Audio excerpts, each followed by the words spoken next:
111-এর মতো 2024 পরবর্তী সময়েও, অর্থাৎ আওয়ামী লীগের দুঃসময়েও শেখ হাসিনা বিহীন আওয়ামী লীগের একটি কর্মী, একটি নেতাও চায়নি এবং চায় না এবং চাবেও না। শেখ হাসিনার বিকল্প শেখ হাসিনার নিচেই। কিন্তু তৃণমূল এবং বাংলাদেশ আওয়ামী লীগের মধ্যম সারির নেতাকর্মীদের একটি দাবি গড়ে উঠেছিল যে শেখ হাসিনার নেতৃত্বে আওয়ামী লীগ সহ সকল সহযোগী ও ভাতৃপ্রতিম সংগঠনকে ঢেলে সাজানো উচিত। যেহেতু এত বড় একটি আন্দোলন, এত বড় একটি ষড়যন্ত্র মোকাবেলা করতে সকল সংগঠন ব্যর্থ হয়েছিল।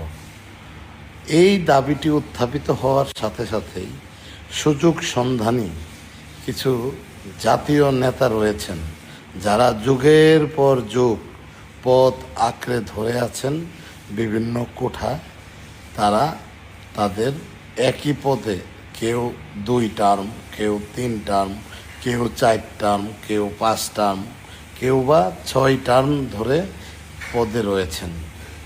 তাদের ভিতরে একটি ভয় ঢুকে গিয়েছে যে শেখ হাসিনার নেতৃত্বেই যদি আবার আওয়ামী লীগ এবং সহযোগী সংগঠনকে ঢেলে সাজানো হয়, তাহলে তারা বাদ পড়তে পারে, ব্যর্থতার দায়েও বাদ পড়তে পারে, দুর্নীতির দায়েও বাদ পড়তে পারে।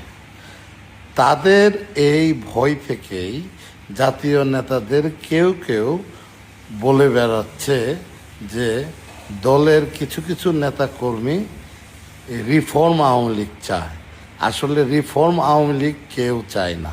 শেখ হাসিনার নেতৃত্বেই আওয়ামী লীগ চায় সবাই, এবং শেখ হাসিনার নেতৃত্বে আওয়ামী লীগকে পুনরুজ্জীবিত করার জন্য, ঢেলে সাজানোর জন্য শেখ হাসিনার রানিং মেট, শেখ হাসিনার কেন্দ্রীয় কমিটি, সহযোগী ও ভাতৃপ্রতিম সংগঠনে নতুন মুখ সকলেই দেখতে চায়। সুতরাং যারা এই রিফর্ম আওয়ামী লীগ করতেছেন, এরা তাদের পদ বাঁচানোর জন্য নেত্রীকে ভুল মেসেজ দিয়ে ভুলভাবে বোঝানোর চেষ্টা করছেন, ঠিক যেভাবে ভুল বুঝিয়েছেন 24-এর 5ই আগস্টের আন্দোলনের সময়ও।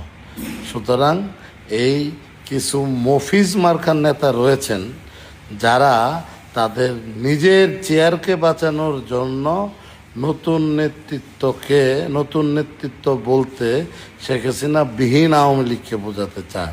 আদতে বাংলাদেশ আওয়ামী লীগের কোটি কোটি কর্মী এবং সমর্থকের মধ্যে একজন কর্মী কিংবা নেতাও শেখ হাসিনা বিহীন আওয়ামী লীগ চায় না।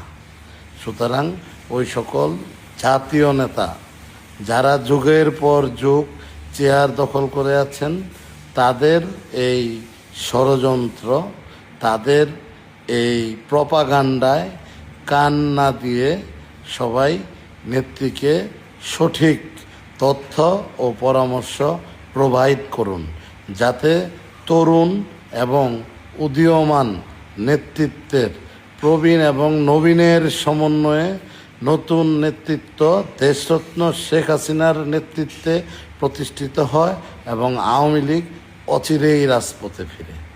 জয় বাংলা, জয় বঙ্গবন্ধু।